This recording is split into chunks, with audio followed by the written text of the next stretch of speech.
Hi, everyone. My name is Lisa Mona, and I am a certified fitness professional here at GoFitnessVirtual.com. But I've also been a registered dietitian for 35 years. So today's topic is going to be on hydration or fluid intake. Fluid intake is really important because all of our systems in our body rely on sufficient fluid to work properly. So that includes transporting nutrients and oxygen to our cells, making sure we have enough water to flush bacteria away from our bladder, making sure we have enough water to aid our digestive system, and even helping to normalize our blood pressure. So as you can tell, fluid intake is important. But I frequently am asked, how much fluid should we take in? Well, that varies a lot depending upon which fitness professional or medical professional you talk to.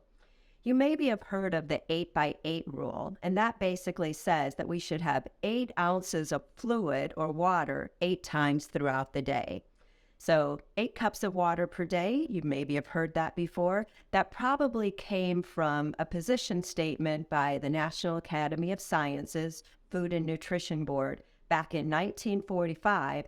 They said that most adults would benefit by consuming about 2.5 liters of water per day. 2.5 liters of water is about 10.5 cups. But what the second part of their statement said is that most adults get that amount of fluid from the foods that they consume. Most people forget about the second part of the statement.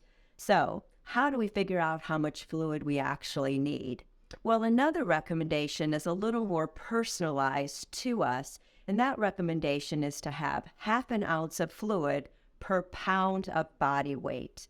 So if you were a 150-pound person, you would basically divide your weight by 2, giving us 75 pounds, and that would mean you would need 75 ounces of water per day, or about 9 cups.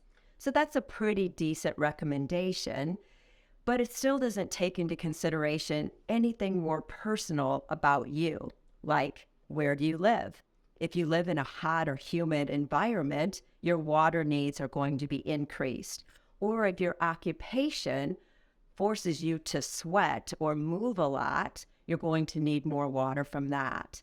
Or if you're like me and you exercise a lot and you're sweating while you're exercising, your fluid intakes will be higher than that 8 or 9 cups a day.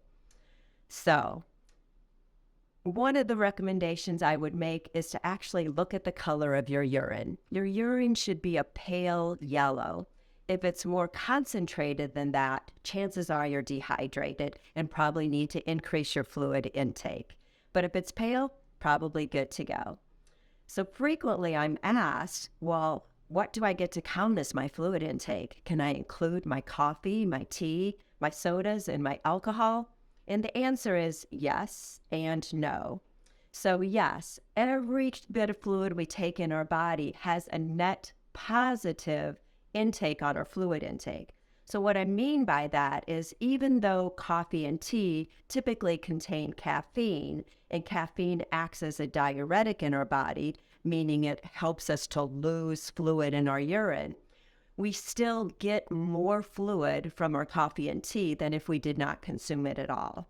So the general guideline is if you drink coffee, you can count about 50% of the coffee that you consume as your fluid intake. So if you drink a cup of coffee, about 4 ounces of fluid could be added to your fluid for the day. If you're drinking tea, it's about 75%. So if you drink a cup of tea, about 6 ounces out of that cup could go towards your fluid intake. Now, when we get to start to look at alcohol, there's probably not too many nutritional professionals who would encourage you to consume more alcohol. Usually it's the other way around. So alcohol definitely we want to limit. And for women, we typically say 1 drink per day or lower. And for men, 1 to 2 drinks per day. So typically you're not going to get a lot of fluid intake from your alcohol anyway. So let's just try to keep your alcohol intake at a limited amount. When we're looking at soda, the issue with soda is that it has so much sugar in it that it causes inflammation in our bodies. So most nutrition professionals would not encourage you to drink soda to increase your fluid intake. Inflammation in our body, particularly chronic inflammation, has actually been shown to change the DNA of some of our cells and can actually lead to different diseases and illnesses in our body. So we don't want to encourage you to drink more soda or really encourage you to take any more sugar in your diet than you probably are already consuming. Now, having shared all this information, I would be remiss if I didn't mention that there are some disease states that should not have additional water in their diet. So if you have heart disease or if you have kidney disease, make sure that you're listening to your medical professional's advice as to whether you need to have a fluid restriction. So not everyone needs more water, so be sure you're listening to that advice. So thank you so much for joining me today for information on hydration. If you like the information, be sure to like, subscribe, and ring the bell. And if you want to see more from us, be sure to visit us at gofitnessvirtual.com.